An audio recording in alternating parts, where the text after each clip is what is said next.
میں نے تو کلمہ مصطفیٰ کا پڑھا تھا، گیت میں نے ہندوستان کے گائے، گیت میں نے امریکہ اور فرانس اور جاپان کے گائے، تعریفیں ان کی کلمہ رسول اللہ کا پڑھا تھا۔ میں نے تو دین اسلام کے ساتھ بے وفائی کی، قرآن کے ساتھ بے وفائی کی، میں کس طرح حضور کا سامنا کروں گا؟ از نگاہ مصطفیٰ منہا بری، میرا حساب والا رسول اللہ کے سامنے نہ لینا۔ حضرت حود علی حیدی یہ بہت بڑے ولی اللہ تھے۔ آپ فرماتے ہیں کہ ایک بزرگ اپنی پیشانی ایک پتھر پہ رکھ کر دعا کر رہے تھے، اے اللہ قیامت کے دن مجھے اندھا اٹھانا۔ بار بار کہتے ہیں اے اللہ قیامت کے دن مجھے نابینا اٹھانا، اندھا اٹھانا، میں تیرا تیرے بندوں کا سامنا بھی نہیں کر سکتا۔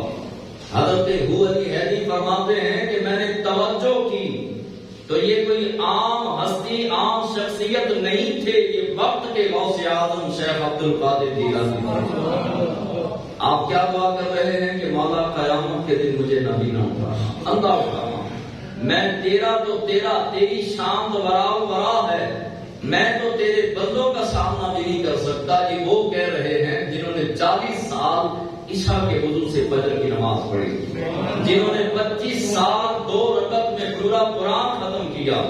جنہوں نے 15 سال تک جنگلات میں عبادت الہی میں گزار دیے، اور جو کئی سال تک دین اسلام کی تبلیغ کرتے تو 70 ہزار کافر کلمہ پڑھ کے مسلمان ہو جاتے۔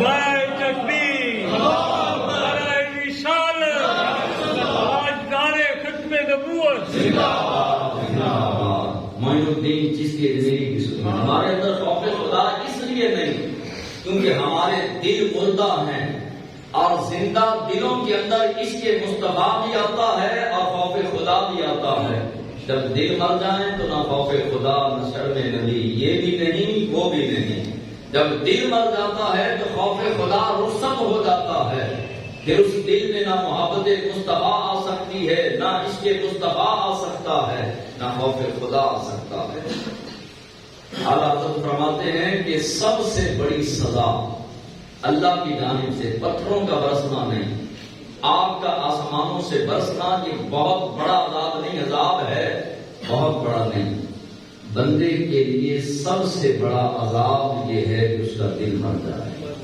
جب دل مر جاتا ہے تو پھر کوئی نیکی والی بات دل پہ اثر نہیں کرتی، لاکھ اعلان کرتے رہو کہ ادھر سے قرآن ہے آؤ، پھر کوئی اثر نہیں ہوتا۔ لاکھ نمازوں کی فضیلتیں بیان کرتے رہو، قرآن کی فضیلتیں بیان کرتے رہو، دل پہ اثر نہیں ہوتا۔ جب دل مر جائے تو قرآن کی تلاوت کرنے کو دل نہیں کرتا، پھر اخبار پڑھنے کو دل کرتا ہے، پھر چینلوں پر بیٹھ کر 3 گھنٹے خبریں سننے کے لیے تو وقت ہوتا ہے، قرآن پڑھنے کے لیے وقت نہیں ہوتا، دل مر جاتا ہے۔ منگنیوں کے لیے وقت، دنوں کے لیے وقت، شادیوں کے لیے، سالگرہ کے لیے وقت ہوتا ہے، اللہ کے قرآن کے لیے، دین کے لیے، اسلام کے لیے پھر وقت نہیں ہوتا۔ جب دل مر جائے تو دکانداریاں کرنے کے لیے وقت ہوتا ہے، نماز کے لیے وقت نہیں ہوتا۔ جب دل مر جائے تو نہ قبر کی یاد، نہ آخرت کی یاد، نہ موت کی فکر، زندگی کے دن گزرتے جاتے ہیں۔ اور امام احمد رضا خان نے فرما دیا اللہ کا سب سے بڑا عذاب بندے پر یہ ہے کہ اس کا دل مر جائے، اس کو فکر ہی نہ ہو، اس کو اپنی موت کی یاد بھی بری لگنے لگے، موت کا ذکر سن کر اس کا دل جو ہے وہ موت کی طرف مائل نہ ہو بلکہ وسوسوں کا شکار ہو۔ جب دل مر جاتا ہے تو موت کا تذکرہ بھی اچھا نہیں لگتا، قبر کا تذکرہ بھی اچھا نہیں لگتا، نیکیاں کرنے کو دل نہیں کرتا، اور پرہیزگاری والے اعمال کرنے کو دل راضی نہیں ہوتا۔ رات کو اٹھ کے 2 رکعت تہجد کی پڑھنے کی جرت نہیں ہوتی جب دل مر جائے۔ جب دل مر جائے تو کونے میں مسجد ہو اور بندہ بالکل نیڑے ہو، قریب ہو، لیکن دکان کو چھوڑ کے مسجد کی سیڑھیاں چڑھنے کی اجازت نہیں ہوتی جب دل مر جائے۔ دعا کرو کہ رب کرے کسی کا دل نہ مرے۔ جب دل مر جائے پھر بندہ دن رات گناہ کرتا رہے، گناہوں کا احساس ختم ہو جاتا ہے، جھوٹ بولتا رہے، چغلیاں کرتا رہے، غیبتیں کرتا رہے، والدین کی نافرمانیاں کرتا رہے، وعدہ خلافیاں کرتا رہے، دل مر جائے، دل مردہ ہو جائے تو پھر انسان کو گناہوں کا احساس چھین لیا جاتا ہے اور اس کو احساس نہیں ہوتا، وہ ساری زندگی گناہوں کی دلدل کے اندر پھنس کے اپنی آخرت کو برباد کر لیتا ہے۔ اور جب دل زندہ ہو تو بندہ چھوٹے سے چھوٹا گناہ کر کے بھی گھبرا جاتا ہے، جلدی سے توبہ کی طرف آتا ہے، رب کی بارگاہ میں توبہ کرتا ہے، پھر نماز چھوڑنا اس کے لیے ناممکن ہو جاتا ہے۔ دل زندہ ہو تو پھر انسان اپنی آخرت کی فکر میں دن رات لگا رہتا ہے اور جلدی جلدی آخرت کے لیے سامان اکٹھا کرتا ہے۔ معین الدین چشتی اجمیری کی بات سنیے، اپنے خلیفہ کو بلاتے ہیں حضرت بختیار کاکی علیہ رحمہ، بلا کے روتے ہوئے فرماتے ہیں کہ اے بختیار کاکی، آج رات جب تو تہجد کے لیے اٹھے تو اللہ کی بارگاہ میں دعا کرنا، مولا میرے پیر کی خطائیں بہت زیادہ ہیں، میرے پیر کی خطائیں بہت زیادہ ہیں، میرے پیر کو معاف کر دے۔ مرید سے کہا جا رہا ہے، پیر کہہ رہا ہے،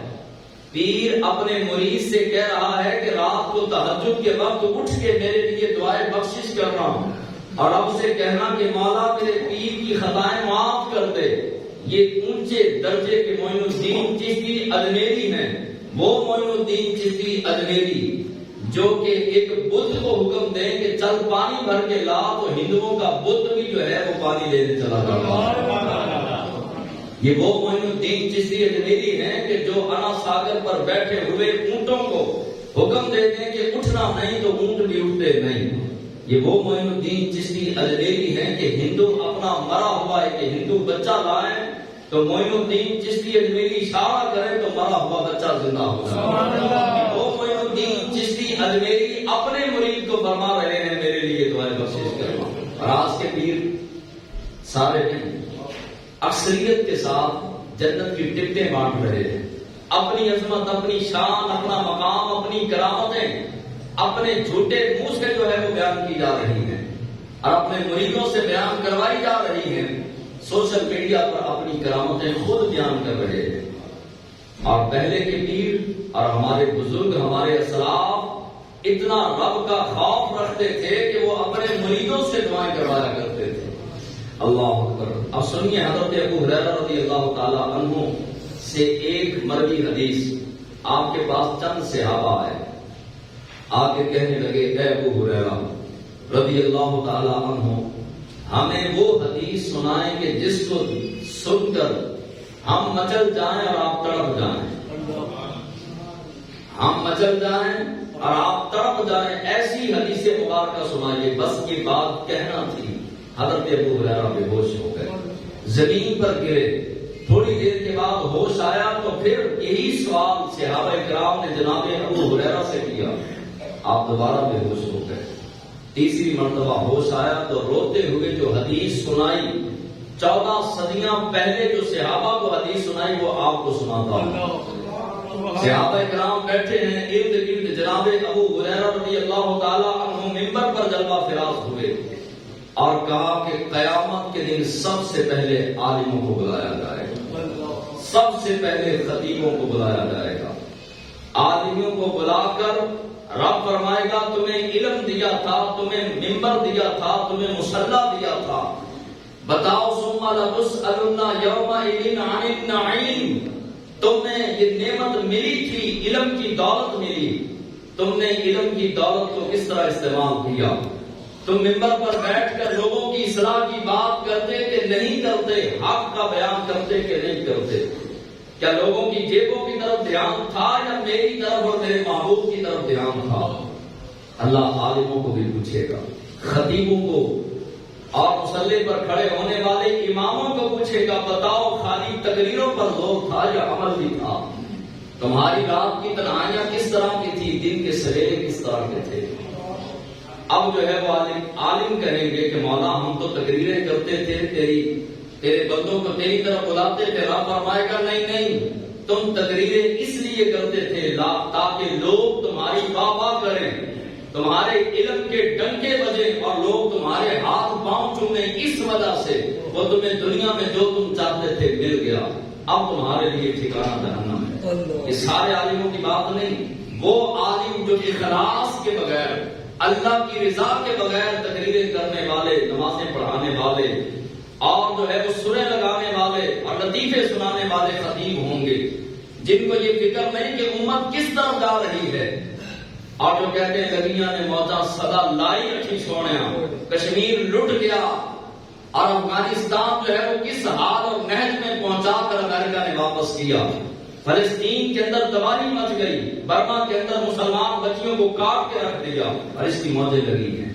جو خطیبانہ انداز کے اندر بھی جو ہے وہ لطیفے قوم کو سنا سنا کر ہنسا رہا ہے، اور اس انداز سے تقریر کر کے 25,000 روپیہ جیب میں ڈال کر جا رہا ہے، رب پوچھے گا۔ سب سے پہلے عالموں کی بات اس لیے کی کہ میں بھی منبر پر بیٹھا ہوں۔ قیامت کی نشانیوں میں رسول اللہ صلی اللہ علیہ وسلم نے یہ نشانی بھی بیان کی کہ دنیا کے بدلے دین بیچا جائے گا، دین کا سودا کیا جائے گا، اور یہی جو ہے وہ فتنہ پرور خطیب، بعض سارے خطیب سارے عالم نہیں، اس وقت بھی عالم ربانی موجود ہیں، بڑے بڑے نیک پرہیزگار اور متقی اللہ کے مقبول ترین علماء بھی اس وقت میں بھی موجود ہیں، ساروں کی بات نہیں، اس میں سے ایسے فتنہ پرور خطیب ہیں جنہوں نے دین کو بیچنا شروع کر دیا، دین کا سودا کرنا شروع کر دیا، مسلمانوں کو لڑوانا شروع کر دیا، اور جو ہے وہ فرقہ واریت کو پھیلانا شروع کر دیا، امت کو ہنسانا شروع کر دیا، اور امت کے دلوں سے اور دماغ سے آخرت کی فکر کو مٹانا شروع کر دیا۔ ایسے خطیبوں کو اللہ قیامت کے دن اوندھا کر کے جہنم میں ڈالے گا، پھر اس کے بعد بلایا جائے گا، اللہ تبارک و تعالیٰ فرمائے گا کہ اب بلاؤ سخیوں کو جو سخاوت کرتے تھے، اب سخی رب کی بارگاہ میں آئیں گے، اور سخی آ کر کہے گا، مالک مولا رب فرمائے گا آنے والے بتا، ثم لتسألن یومئذ عن النعیم، میں نے تجھے نعمتوں سے مالا مال کیا، تجھے آنکھیں دی، زبان دی، ہونٹ دیے، ہاتھ دیے، پاؤں دیے، مال دیا، دولت دی، بچے دیے، گھر بار دیا، ہر چیز سے نوازا، تو نے کیا کیا؟ وہ کہے گا مالک مولا میں سخی تھا، میں سخاوت کرتا تھا، لوگوں میں مال تقسیم کرتا تھا، غریبوں کی مدد کرتا تھا۔ رب فرمائے گا نہیں، تو کذاب ہے، تو جھوٹا ہے، تو نے تو مال اس لیے خرچ کیا، تو مسجد میں بھی 100 روپیہ دیتا تھا، تو ساتھ بیٹھے ہوئے 2-4 آدمیوں کو دکھانے کی کوشش کرتا تھا تاکہ لوگوں کو پتا چلے کہ حضرت صاحب 100 روپیہ دے رہے تھے۔ تو نے تو دنیا کے اندر مال خرچ کیا تو غریبوں کی غربت کا تماشا بنا کر، تو نے ایک آٹے کا توڑا دینا تھا تو میڈیا والوں کو بلا لیا، 1000 کا نوٹ دینا تھا تو اس کا ویڈیو کلپ بنا کر سوشل میڈیا پہ چڑھا دیا۔ تو نے تو غریبوں کو لائنوں میں لگا کر زکات دی، اپنے مال کا میل بھی دینا تھا تو لائنوں میں لگا کے دھوپ میں کھڑے کر کے دیا، لوگوں کو بتا کے دیا، اخباروں میں چھپوا کے دیا، میڈیا کو بلا کر دیا۔ تو نے دنیا داروں کو